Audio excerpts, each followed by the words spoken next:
जैसा कि आप सभी जानते हैं, मैं हूं आपकी हिंदी की अध्यापिका और मैं स्वागत करती हूं आप सभी का आईसीटी वर्चुअल क्लासरूम में। और आज हम यहां पर एकत्रित हुए हैं पढ़ने के लिए क्लास 8 की हिंदी। क्लास 8 की हिंदी में जैसे कि आप सभी को पता है, हम अपने पिछले सेशन से पढ़ रहे हैं पद परिचय, और पद परिचय में बहुत सारी चीजें हमने पढ़ ली हैं अभी तक। और मैंने आप लोगों को होमवर्क भी दिया था कि आप अब जो हम ये पढ़ रहे हैं पद परिचय, इसमें आप संज्ञा, सर्वनाम, क्रिया विशेषण, ये सारी चीजें आप एक बार रिवाइज करके आएंगे। सारे जो भेद हैं वो आप रिवाइज करके आएंगे। तो आशा करती हूँ कि आपने जो हमने पिछले सेशन में पढ़ाया था वो सारी चीजें आप रिवाइज करके आए होंगे, और जो क्रिया विशेषण इन सारे के आपने भेद भी पढ़े होंगे, क्योंकि आज जो हम पढ़ने वाले हैं इसमें भी आपको सभी चीजों के भेद मालूम होने चाहिए। और मैंने कहा था कि आज हम जो भी हमने पिछले सेशन में पढ़ा है उसका ही हम एक बार रिवीजन करेंगे। तो चलते हैं हम स्मार्ट बोर्ड की तरफ, शुरू करते हैं आज का सेशन। रेडी हो जाइए आप सभी अपनी कॉपी पेन पेंसिल लेकर, और सभी बच्चे ध्यानपूर्वक पढ़ेंगे। तो हमने अपने पिछले सेशन में स्टार्ट किया था पढ़ना विशेषण का पद परिचय, क्रिया का पद परिचय, क्रिया विशेषण का पद परिचय एवं संबंध बोधक का पद परिचय। तो इस तरह से अभी तक हमने संज्ञा, सर्वनाम, विशेषण, क्रिया विशेषण एवं संबंध बोधक का पद परिचय हम पढ़ चुके हैं। तो जैसे कि मैंने आपको बताया, संज्ञा का पद परिचय पढ़ने के लिए हमें संज्ञा के भेद मालूम होने चाहिए। सर्वनाम का पद परिचय पढ़ने के लिए हमें सर्वनाम के भेद मालूम होने चाहिए।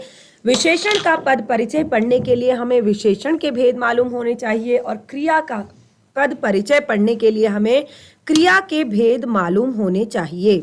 और इसी के साथ मैंने आप सबको ये सारी चीजें रिवाइज भी कराई थी, यानी कि क्रिया के भेदों के बारे में भी मैंने आपको बताया था, और विशेषण के भेदों के बारे में भी मैंने आपको बताया था।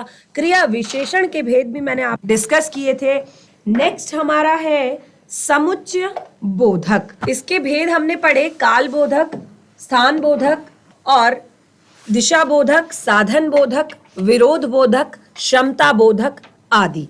तो ये सारे भेद हमने पढ़े, और सभी को मैंने आप लोगों को डिस्क्राइब किया कि जहां पर काल बोधक यानी कि काल, जो ऐसा शब्द जो काल भी बताता हो यानी कि समय को भी बताता हो, और दोनों के बीच का संबंध भी हमें बताता हो। स्थान बोधक को भी हमने जाना, दिशा बोधक यानी कि दिशा का बोध भी कराता हो, और साथ में संबंध भी हमें बताता हो। साधन बोधक, तो साधन बोधक का ही एग्जाम्पल हमने यहाँ पर लिया था, चाकू के द्वारा फल काटो।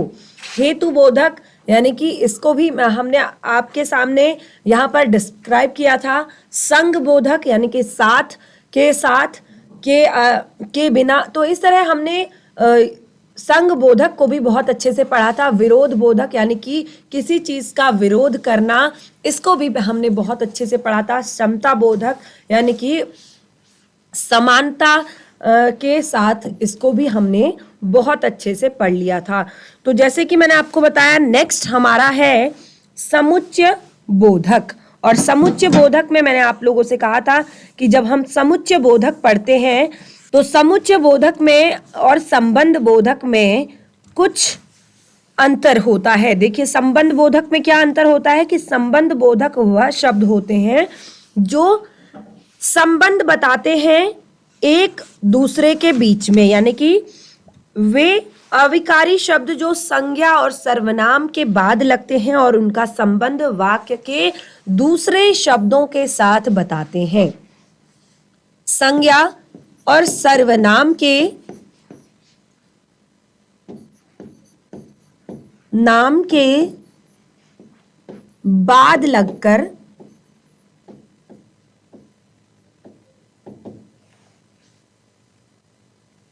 उनका संबंध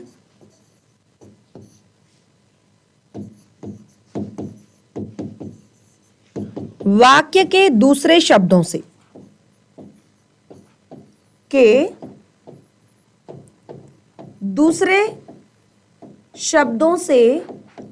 बताते हैं। ठीक है, वो संज्ञा और सर्वनाम के बाद लगते हैं और उसका संबंध वाक्य के दूसरे शब्दों के साथ बताते हैं, इसे हम कहते हैं संबंध बोधक। लेकिन समुच्चय बोधक क्या है? बिल्कुल भी कंफ्यूज नहीं होना है संबंध बोधक एवं समुच्चय बोधक में। अब हम समुच्चय बोधक पढ़ेंगे नेक्स्ट। तो यहाँ पर हमने संबंध बोधक का एग्जाम्पल लिया, अब हम समुच्चय बोधक को पढ़ेंगे। तो समुच्चय बोधक पहले हम लिख लेते हैं, समुच्चय बोधक।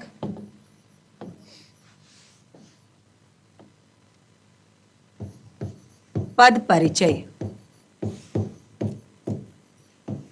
समुच्चय बोधक का पद परिचय हमें यहां पर देना है। समुच्चय बोधक क्या होते हैं? शब्दों और वाक्यांशों को जोड़ने वाला शब्द। समुच्चय यानी कि एक समूह बनाता है, जो किसका समूह? शब्दों या वाक्यांशों का। जब कभी भी क्या होता है कि जैसे वंश, एक वाक्य मैं आपको बताती हूँ, और यही वाक्य मैंने आपको जब समुच्चय बोधक पढ़ाए थे तब भी मैंने आपको इस तरह के वाक्य से मैंने आपको एक एग्जाम्पल दिया था कि वंश और माधव दो सगे भाई हैं, दोनों रंग रूप में समान है। बिल्कुल ध्यान पूर्वक सुनिएगा, जो ये वाक्य हम यहाँ पर बोल रहे हैं कि वंश और माधव सगे भाई हैं, दोनों रंग रूप में समान हैं, परंतु दोनों का स्वभाव अलग अलग है, इसीलिए उनके मित्रों की संख्या भी अलग अलग है। तो आप यहाँ पर देख रहे हैं मैंने 3 शब्द प्रयोग किए वाक्यों को जोड़ने के लिए। कैसे? वंश और माधव, और परंतु दोनों का स्वभाव, परंतु इसीलिए उनके मित्रों की संख्या, इसीलिए। तो इस तरह के शब्द जो वाक्यांशों तथा वाक्यों को जोड़ने का काम करते हैं, समुच्चय बोधक कहलाते हैं। और एक बात आप लोगों को याद होगी, क्लियर होगी कि ये शब्द जो होते हैं इन्हें हम अव्यय शब्द भी कहते हैं। बिल्कुल आपने अव्यय शब्द, अविकारी शब्द बिल्कुल बहुत अच्छे से पढ़े हैं, बहुत अच्छे से मैंने आप लोगों को अव्यय शब्द और अविकारी शब्द पढ़ाए हैं। यानी कि क्या होते हैं अव्यय शब्द, क्या होते हैं अविकारी शब्द। अव्यय शब्दों को ही अविकारी शब्द कहा जाता है। अविकारी यानी कि जिसमें कोई विकार उत्पन्न ना हो, जिसमें कोई परिवर्तन ना आए, चाहे उसमें लिंग चेंज कर दो, वचन चेंज कर दो, काल चेंज कर दो, कुछ भी उस वाक्य का अगर आप बदल देंगे, लेकिन अव्यय शब्द जस के तस रहते हैं, जैसे के तैसे रहते हैं। तो ये समुच्चय बोधक शब्द हैं, ठीक है। तो समुच्चय बोधक शब्द क्या होते हैं ये आपको पता चल गया है। और अब आपने समुच्चय बोधक का पद परिचय देना है। तो इसके लिए हमें क्या करना होगा? एक वाक्य लिखना होगा, ईशा और निशा, ईशा और निशा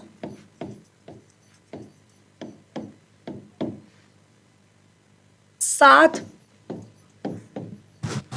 पढ़ती है।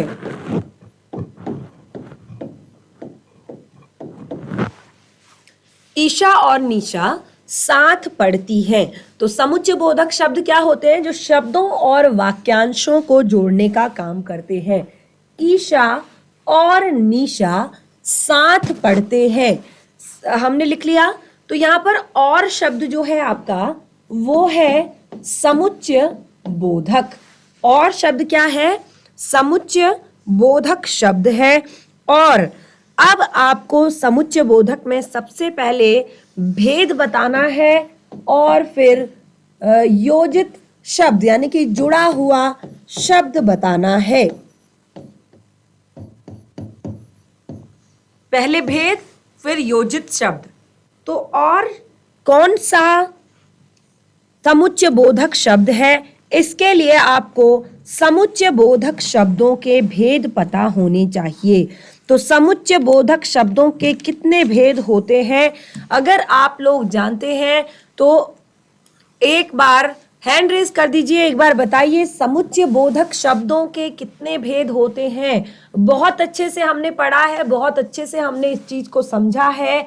तो अगर आप लोगों को ये चीज पता हो कि समुच्चय बोधक शब्दों के कितने भेद होते हैं, समुच्चय बोधक के दो भेद होते हैं, समानाधिकरण एवं व्याधिकरण। समानाधिकरण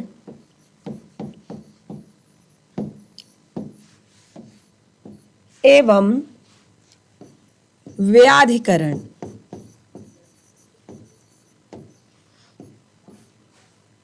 समानाधिकरण एवं व्याधिकरण। तो समानाधिकरण समुच्चय बोधक जो होते हैं उसके भी उपभेद होते हैं, 4 उपभेद होते हैं। संयोजक शब्द, विकल्पक शब्द, विरोधवाचक शब्द, परिमाणवाचक शब्द। देखिए ये तो आपके समुच्चय बोधक के भेद हुए। बिल्कुल भी कंफ्यूज नहीं होना, ये सारी चीजें आप दोबारा पढ़ रहे हैं, पहली बार आप ये सारी चीजें बहुत अच्छे से पढ़ चुके हैं। समुच्चय बोधक, तो समुच्चय बोधक के दो भेद हैं, समानाधिकरण एवं व्याधिकरण। तो समानाधिकरण के भी 3 उपभेद हैं, 3 उपभेद हैं समानाधिकरण के, और व्याधिकरण के 4 इसके उपभेद हैं, और व्याधिकरण के भी 4 उपभेद बताए गए हैं। सबसे पहले हम समानाधिकरण के उपभेद जानेंगे।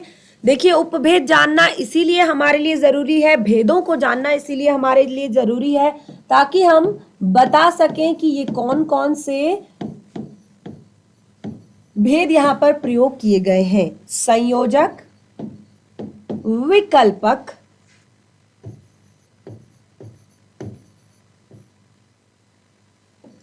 विरोधवाचक,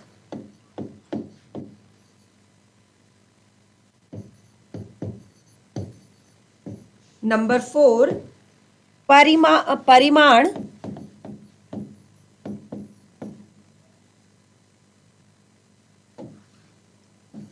परिणाम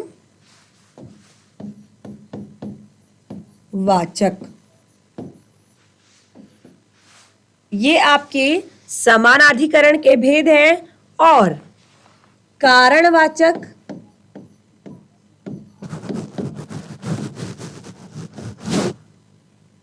संकेतवाचक,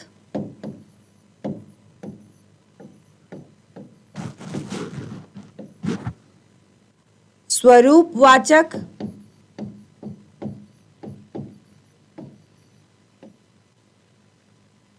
उद्देश्यवाचक।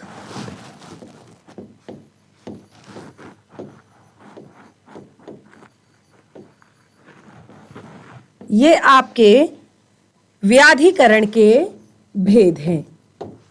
तो सारे भेद हमने यहां पर लिख लिए ताकि हमें कोई कंफ्यूजन ना हो। तो जैसे सबसे पहले मैंने कहा कि समानाधिकरण समुच्चय बोधक, समुच्चय बोधक के 2 भेद, समानाधिकरण और व्याधिकरण। समानाधिकरण के 4 उपभेद, व्याधिकरण के 4 उपभेद। समानाधिकरण के 4 उपभेदों में सबसे पहला उपभेद संयोजक। संयोजक यानी कि वे शब्द जो 2 वाक्यांशों अथवा वाक्यों को जोड़ने का काम करते हैं। संयोजक यानी कि जोड़ना, संयोग करना, जोड़ना। संयोजक जो शब्द 2 वाक्यांशों अथवा 2 वाक्यों को जोड़ने का काम करते हैं। वाक्यांशों यानी कि वाक्य में प्रयोग किए गए अंशों, वाक्य में प्रयोग किए गए शब्दों को जोड़ने का काम करते हैं, संयोजक कहलाते हैं। जैसे और, अर्थात, एवं, व, तथा आदि। ये जो शब्द होते हैं और, अर्थात, एवं, तथा, व आदि, ये सारे शब्द संयोजक शब्द होते हैं। नंबर 2 विकल्पक।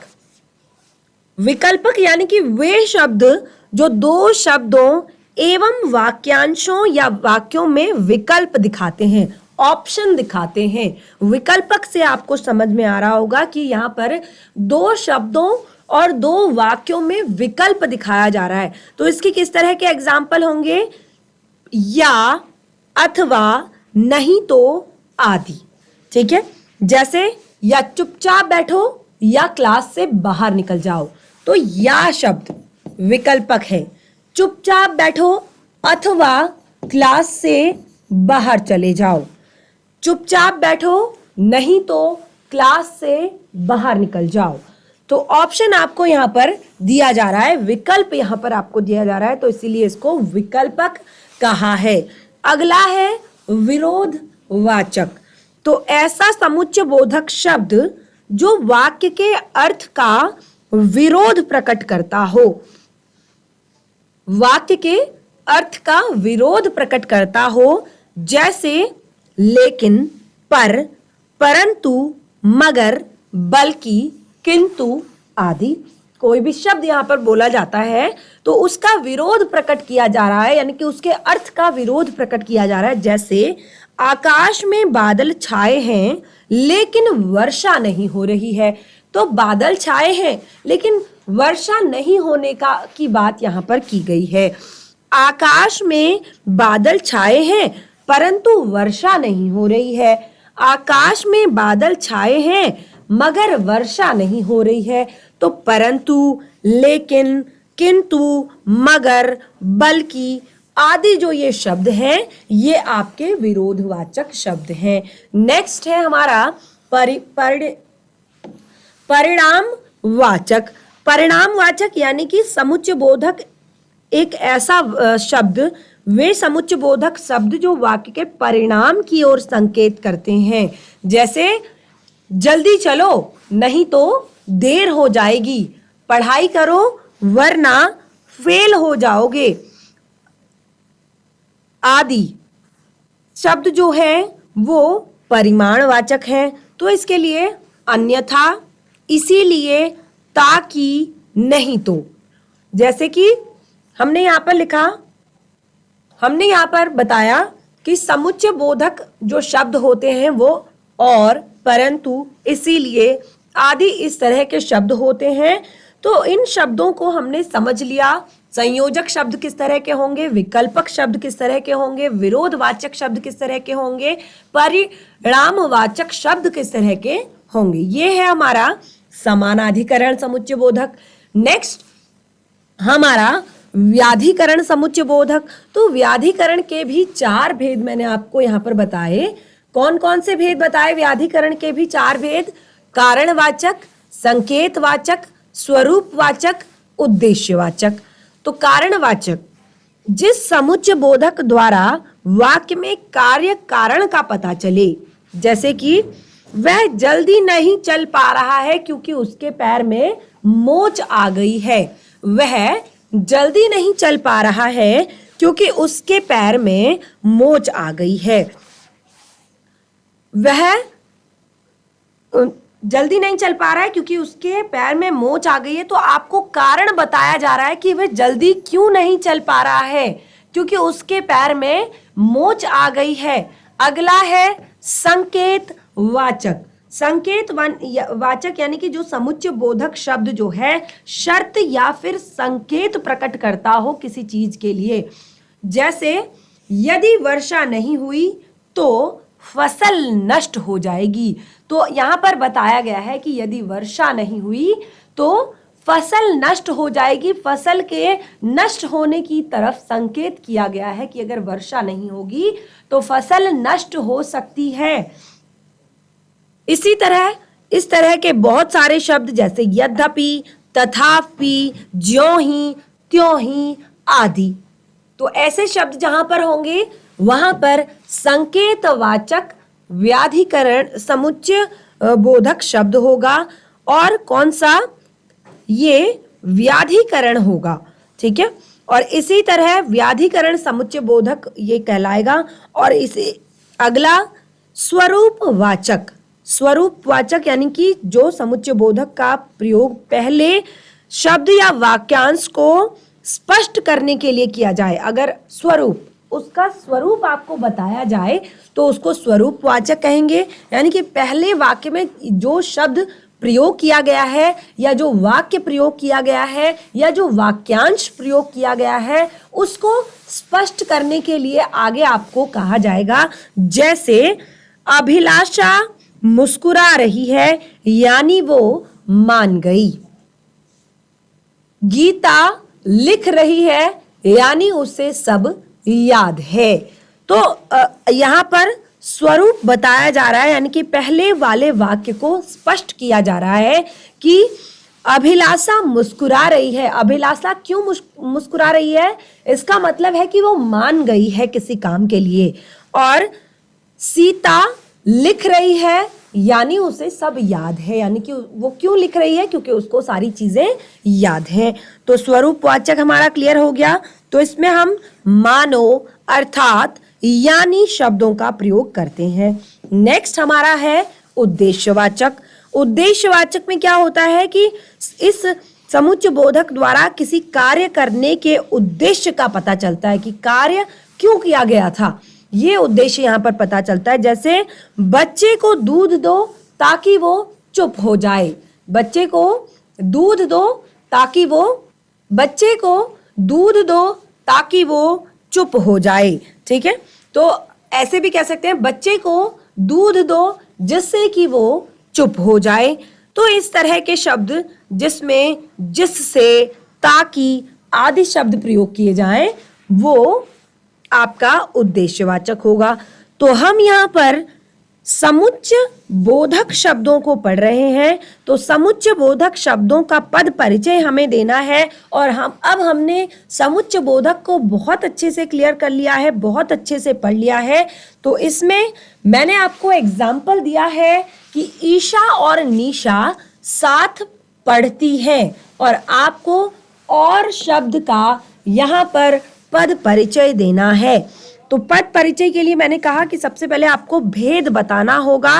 तो अब आपको भेद बिल्कुल क्लियर हो गया है कि और शब्द का भेद क्या है। तो और शब्द आपका योजक शब्द है। कौन सा योजक शब्द है? समानाधिकरण, समुच्चय बोधक। संयोजक है समानाधिकरण है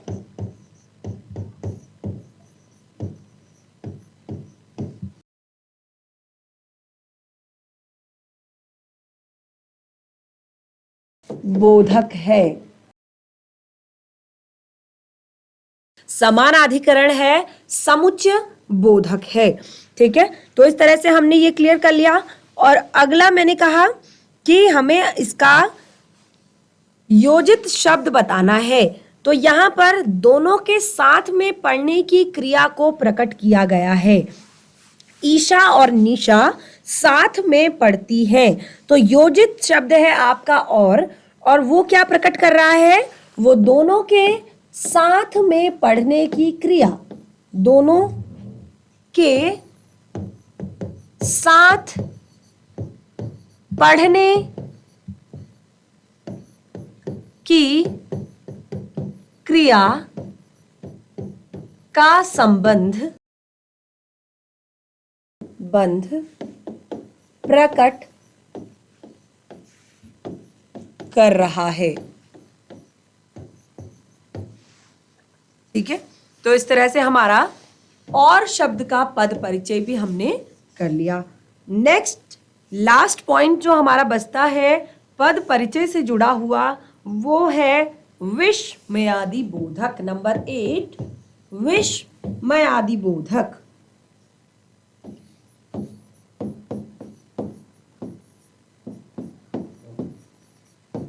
विषमयादि बोधक। तो विषमयादि बोधक शब्द के लिए क्या होते हैं विषमयादि बोधक? सबसे पहले आपको ये जानना है। आप कैसे जानेंगे कि वाक्य में कौन सा शब्द विषमयादि बोधक है? तो आपने कई बार बहुत सारे ऐसे वाक्य सुने होंगे जिससे आपको आश्चर्य या विस्मय प्रकट हो। जैसे बाप रे, कितना बड़ा सांप है। शाबाश, तुमने बहुत अच्छा निबंध लिखा। छी, कितनी गंदगी है। हाय, मैं तो लुट गया। हट, नहीं तो पिटाई होगी। तो इस तरह के बहुत सारे शब्द आपने सुने होंगे जो शब्दों से जब आप देखते हैं कि जिन शब्दों से मन के भाव प्रकट होते हैं। कैसे भाव? हर्ष के भाव, शोक के भाव, घृणा के भाव, आश्चर्य के भाव। तो ये सारे शब्द क्या कहलाते हैं? विस्मयादि बोधक शब्द कहलाते हैं। जैसे विस्मय, धन, आदि, धन, बोधक, 3 शब्दों से यहाँ पर ये मिलकर बना हुआ है। अर्थात आश्चर्य यानी कि आश्चर्य का बोध कराने वाला, और शोक का बोध कराने वाला, घृणा का बोध कराने वाला, हर्ष का बोध कराने वाला। तो विस्मय का अर्थ अब आप लोग समझ चुके हैं। तो जब भी आपको वाक्य में इस तरह के शब्द मिलते हैं उन्हें हम विस्मयादि बोधक कहते हैं। तो एक एग्जाम्पल हम यहाँ पर लेंगे। वाह, तुमने कमाल कर दिया। वाह, तुमने कमाल कर दिया। तो ये शब्द यहां पर मैंने लिखा है। तो इसमें सबसे पहले आपको विस्मयादि बोधक छांटना है। तो जैसे कि मैंने आपको बताया कि अगर आप विस्मयादि बोधक शब्द क्या होते हैं ये अगर जानते हैं तो आप बहुत इजीली छांट सकते हैं। आप लिखेंगे वाह शब्द जो है वो विस्मयादि बोधक है और इसका आपने पद परिचय देना है। वाह शब्द का आपने पद परिचय देना है। तो विस्मयादि बोधक का सबसे पहले आप भेद बताएंगे। देखिए बच्चे, भेद आपको सबका पता होना चाहिए। सब जितनी भी चीजें आप प्रयोग कर रहे हैं तो उसमें आपको भेद पता होना चाहिए। तो विस्मयादि बोधक जो शब्द है इसके भी 8 भेद होते हैं। विस्मयादि बोधक के 8 भेद होते हैं। भेद होते हैं। कौन कौन से भेद होते हैं आप सारे पढ़ चुके हैं। बहुत अच्छे से हमने ये सारी चीज़ें पहले एक्सप्लेन की है, बहुत अच्छे से हमने ये चीज़ें पढ़ी हैं। तो सबसे पहले फिर से लिख लेते हैं एक बार, विस्मय बोधक। विस्मय बोधक। नेक्स्ट हमारा है हर्ष बोधक। नेक्स्ट हमारा है शोक या पीड़ा बोधक। शोक या पीड़ा बोधक। नेक्स्ट हमारा है घृणा या तिरस्कार बोधक।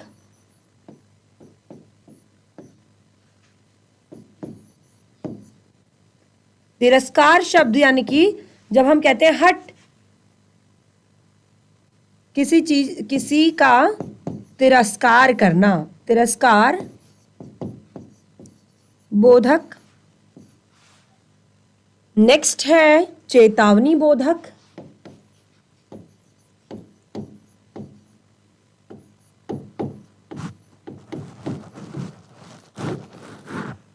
और उससे अगला है स्वीकृति बोधक।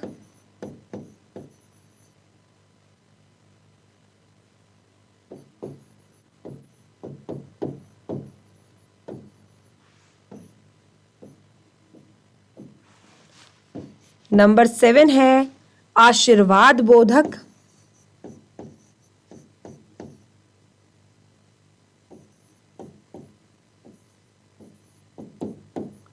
नेक्स्ट है संबोधन बोधक।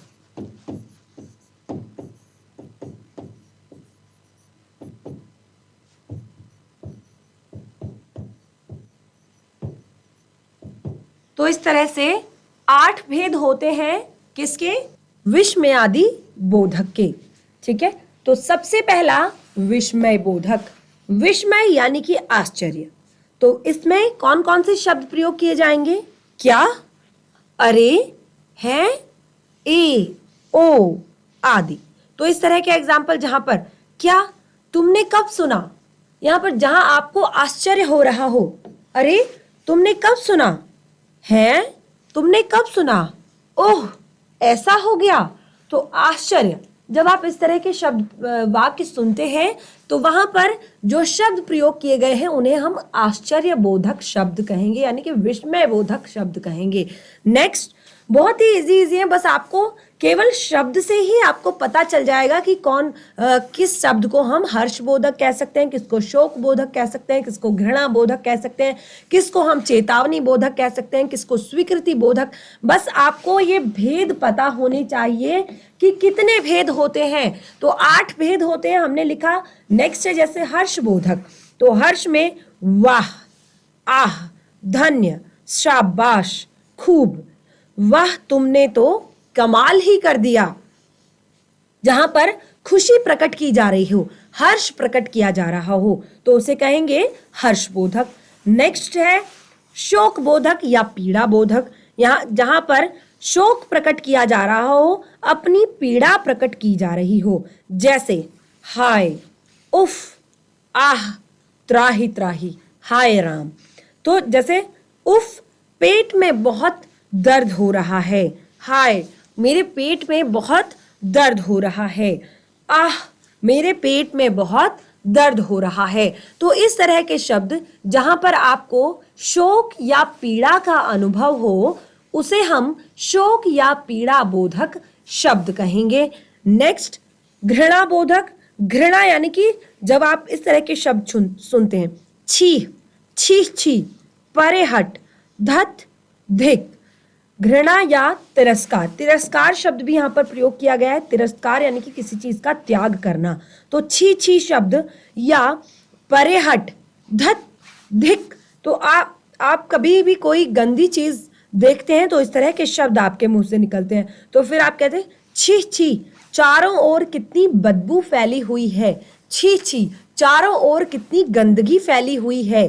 तो इस तरह के शब्द जहां पर आपको दिखाई देते हैं वहां पर आप घृणा या तिरस्कार बोधक शब्द उसको कह सकते हैं। नेक्स्ट है चेतावनी बोधक। तो ऐसे शब्द जो आपको सावधान करते हो, यानी कि सावधान, हटो, बचो, खबरदार, होशियार, ऐसे जो शब्द होंगे ये आपको चेतावनी देने के लिए प्रयोग किए गए हैं, तो इन्हें हम चेतावनी बोधक शब्द कहेंगे। और एग्जाम्पल के तौर पर हम लिखेंगे खबरदार, राजा की सवारी आ रही है, होशियार, कोई गड़बड़ ना हो जाए। तो इस तरह के शब्दों को आप चेतावनी बोधक शब्द कहेंगे।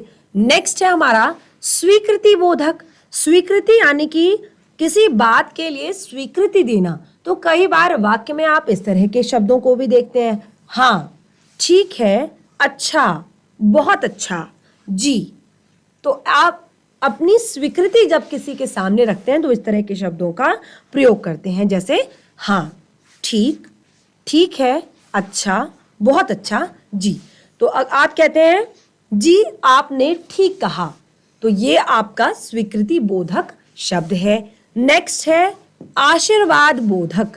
आशीर्वाद बोधक यानी कि जहां पर आप आशीर्वाद दूसरों को देते हैं, जैसे जीते रहो, दीर्घायु भव, सुखी रहो, विजयी भव, विजयी हो।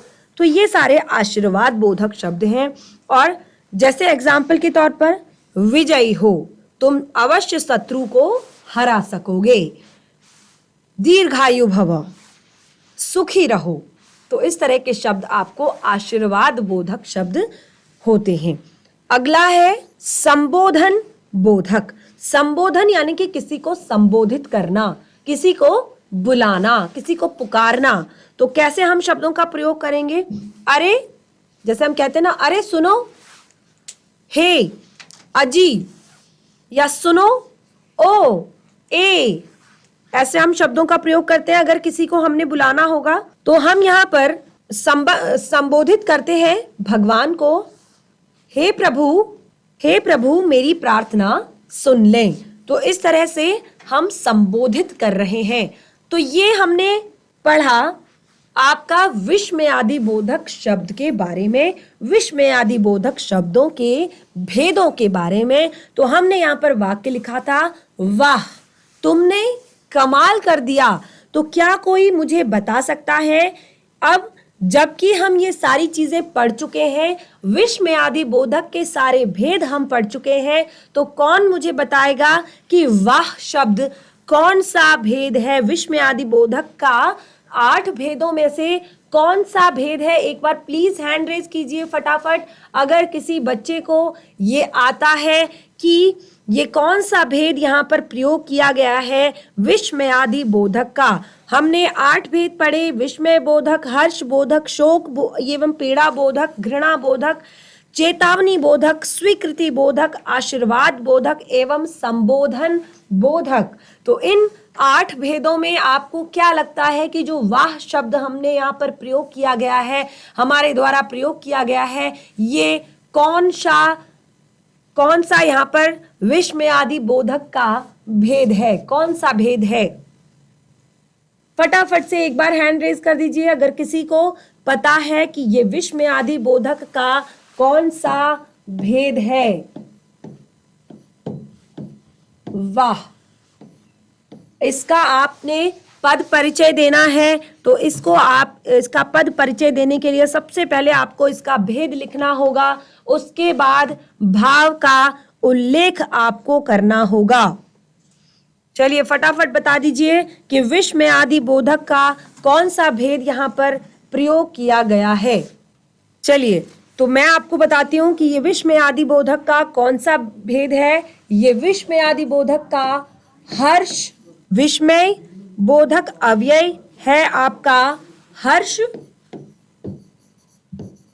बोधक, और हर्ष बोधक यानी कि ये आपका विस्मय बोधक अव्यय है। विस्मय